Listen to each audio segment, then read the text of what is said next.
bienvenue sur la chaîne Investir au féminin. Donc aujourd'hui, je suis avec Élodie et Coco. Salut, salut. Salut Élodie. Je suis née près de Tours en 1986, le 14 juillet. La révolutionnaire.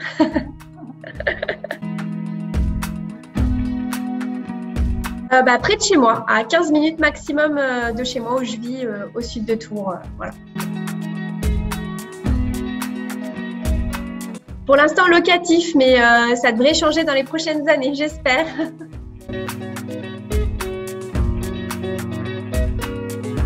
La liberté, et ça commence par la liberté de penser, par rapport à l'actualité notamment, et la liberté de vivre de ce que je veux, d'aller où je veux, voilà, c'est ça.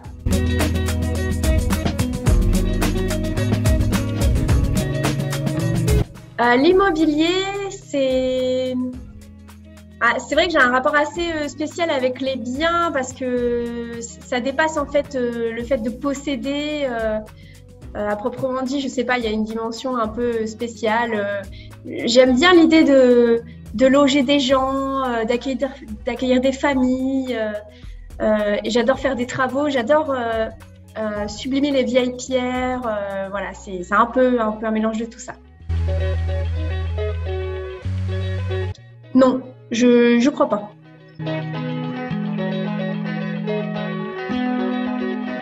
Pour le fun, acheter mon immeuble, il est en vente, il n'est pas cher. C'est 8% de rentabilité brute et puis il n'y a rien à faire. Les loyers tombent, ding, ding, ding. 250 000 €, c'est pas cher.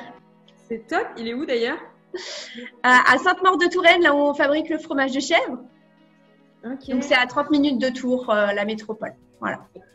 Pourquoi est-ce que tu as investi dans l'immobilier? Alors en fait, avec mon ex, on avait rénové notre maison. Voilà, on est tombé un peu dedans par hasard. On ne savait pas qu'on allait aimer ça. Et puis après, on s'est séparés. On a revendu la maison, on s'est fait une plus-value. Et quand j'ai rencontré mon chéri actuel, dans une gare, je suis tombée sur le livre Comment je suis devenue rentière en 4 ans de comment elle s'appelle? Anne Frank? Oui. Je sais plus. Ouais. Et du coup, ça m'a révélé, quoi. Je me suis dit, ouais, mais c'est ça que je veux faire. Évidemment, je suis pas rentière, du coup. Ça fait plus de 4 ans. Mais voilà, ça m'a donné un pied dedans et j'ai vu qu'on pouvait faire les choses différemment pour que l'immobilier te rapporte tout de suite et pas dans 20 ans. Ça a commencé comme ça. Donc, c'est un livre, quelque part, qui t'a donné un déclic, en fait. Oui, c'est ça. Anne Frank, elle s'appelle. Anne Frank. Le journal d'Anne Frank. Ouais, c'est oui, exactement le même nom, ouais. Et aujourd'hui, donc, tu investis proche de chez toi. Comment tu cibles les lieux où tu investis? À chaque fois, j'ai une recherche spéciale. Le premier bien, c'était un petit logement pas cher, c'était dans les 45 000 €. Donc, j'ai trouvé, voilà, c'est à 20 minutes de chez moi. Et puis après, je me suis dit, tiens, je vais me trouver un petit immeuble de rapport. Donc, c'était mon deuxième achat et pof, je l'ai trouvé aussi 15 minutes de chez moi. J'aime bien parce que voilà, c'est moi qui fais la gestion. J'ai fait pas mal de travaux aussi, donc il ne faut pas que ce soit trop loin, sinon c'est compliqué. C'est compliqué, quoi. Selon toi, est-ce qu'il est plus difficile d'investir quand on est une femme? Non, je pense pas. Non, je ne pense pas que les banques fassent la différence. Je peux me tromper, mais voilà, après. Non, pour moi, il n'y a pas de difficulté là-dessus. Tu n'as pas eu de mauvaises expériences par rapport Non. Bon, c'est top, c'est cool. Est-ce que tu peux nous dire un petit peu ta situation familiale, du coup? Oui, donc je suis avec mon chéri depuis plus de 10 ans. On a 2 enfants. Voilà, on est pacsés. Et puis, on a même investi ensemble. En plus de notre résidence principale, on a créé une SCI ensemble. Du coup, parce que je lui ai donné le goût de l'immobilier aussi. Ah, c'est toi qui l'as converti. Oui. Il n'était pas du tout dans l'immobilier et c'est toi qui… Non. Il a acheté son premier bien avec moi, la résidence principale. Et puis après, du coup, on a monté une SCI ensemble. Ouais. C'est cool. Ok. Ouais. Est-ce que tu pourrais nous expliquer vraiment ton premier investissement? Ouais, le premier, du coup, quand on commence, on a un petit peu peur, alors on part petit. Et du coup, voilà, j'avais cherché un petit un petit logement dans les 50 000. Donc, je l'avais acheté 45 000 euros. Et c'était je l'ai toujours. Je l'ai acheté en 2012. C'est un petit studio, ouais, de 40 mètres carrés avec on rentre, c'est la cuisine. Et après, il y a la pièce principale. Et en suivant, la salle de bain, un cellier. Et du coup, c'est loué 400 euros. Donc, j'ai un petit bénéfice tous les mois. J'avais emprunté sur 20 ans, je crois, à l'époque. Du coup, il me reste quelques années, mais le temps passe vite. Ouais. Donc voilà, là, c'est dans un petit patelin tout petit. Mais bon, j'ai jamais eu de vacances locatives. Non, ça s'est bien passé. Et puis, j'avais rénové un petit peu. J'avais mis une cuisine aménagée. J'avais refait un petit coup de neuf. Bon, après 40 mètres carrés, c'est rapide. Tu fais vite le tour. Est-ce que tu penses que c'est une bonne chose de commencer petit pour les débutants? Est-ce que si tu avais un conseil à donner par rapport à ça, est-ce que tu dirais commencer petit ou vraiment aller plus loin tout de suite? Je pense que c'est bien de commencer petit, ouais. Parce que bon, tu flippes toujours devant le notaire la première fois. Tu sais pas comment tu vas te comporter avec les locataires. Donc, je pense que c'est bien de commencer petit et puis après, on peut vite enchaîner sur un immeuble ou sur des gros biens. Mais oui, c'est bien, je pense. Ah oui, est-ce que tu peux nous préciser un petit peu quel type d'investissement tu as fait? C'est-à-dire si c'est… Alors, tu nous as dit un petit peu d'appartements, d'immeubles. Ouais. Mais est-ce que c'est de la location courte durée, du meublé, de la location nue à l'année? Quel type d'exploitation un petit peu tu as choisi? Ouais, donc le premier appartement et puis l'immeuble, c'est de la location meublée. Comme ça, fiscalement, c'est beaucoup plus intéressant. Et après, la SCI, on a 2 logements dans la SCI et là, ils sont en vide. J'avoue que je ne sais plus pourquoi. Est-ce que la SCI n'a pas le droit de faire du meublé, peut-être? Ou… Je ne sais plus. Non, mais on est parti sur des baux de 3 ans. D'accord. Et tu n'as pas de courte durée? Non, alors j'ai tenté, j'ai fait un petit essai en Airbnb, ouais, ça a bien marché sur un seul logement. Mais comme ça, à un quart d'heure de chez moi,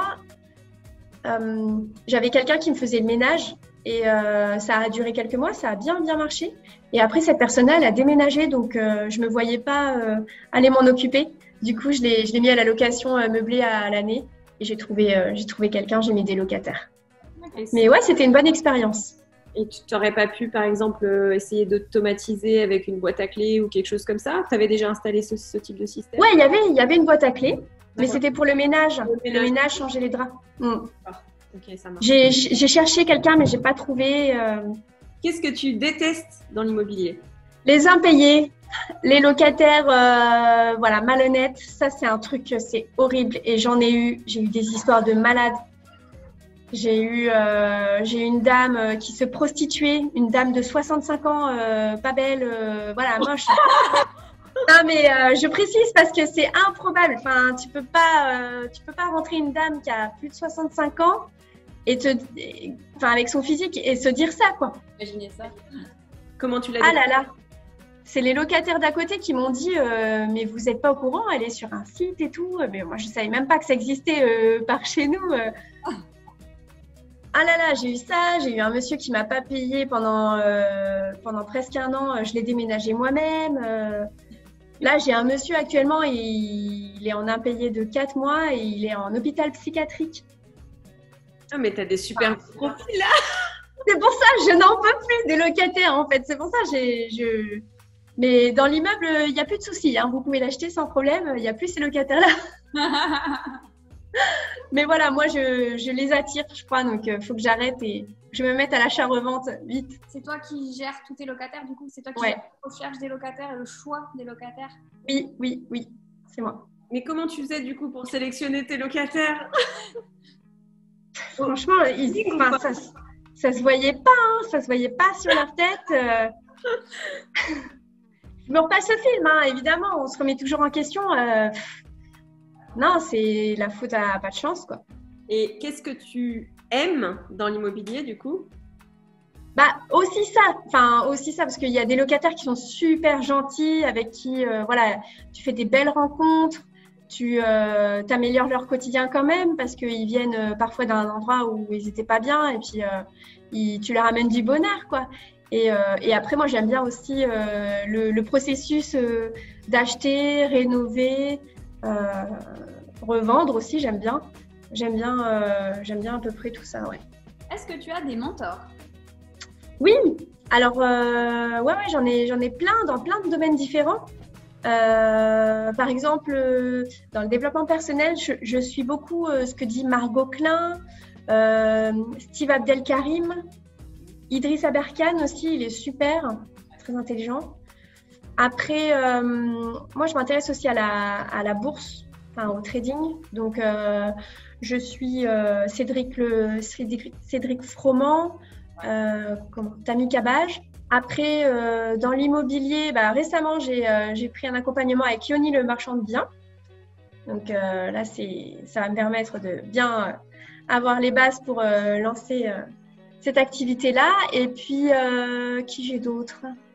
Ouais, après, ouais, plein.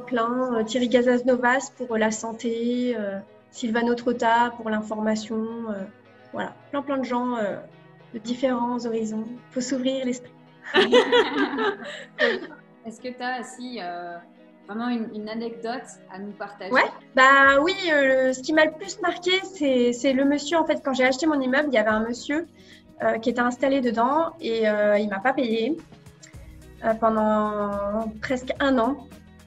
Donc, ouais, je lui donne congé. Le jour de l'état des lieux, évidemment, il n'avait pas l'intention de déménager, donc je lui redonne congé quelques mois plus tard. Et là, du coup, il me dit c'est bon, je vais partir. Donc j'arrive pour faire l'état des lieux. Il n'avait pas déménagé. Je lui dis par contre là, monsieur, c'est aujourd'hui qu'on déménage. Donc je vais vous aider. Et je suis allée acheter des sacs poubelles. On a tout descendu nous-mêmes. Ça m'a pris l'après-midi, mais j'ai fait son déménagement au gars. Je l'ai mis en stress et tout, mais rien à faire quoi. C'était no way, fallait qu'il parte. Et du coup, ouais, je te demandais, il n'a pas payé les loyers dès le moment où tu as acheté l'immeuble, en fait? Non, pas au début. Non, il a peut-être payé correctement 1 an et puis après, 1 mois par-ci, par-là. On est même allé au procès. Il me doit de l'argent, mais comme il n'est pas solvable et puis non, mais l'huissier de justice qui s'en occupait est mort. Oh. Voilà. Donc, faut savoir que dans ces cas-là, c'est la merde parce que l'huissier qui reprend derrière, il est encore plus débordé. Enfin, j'ai payé pour rien. Donc là, maintenant, si ça devait m'arriver, je ferais différemment. Ok. Ah oui, c'est ça. L'huissier qui meurt. Waouh. Faire encore 1 an de plus. Okay. J'ai jamais récupéré, enfin j'ai jamais rien récupéré quoi, donc ça sert à rien.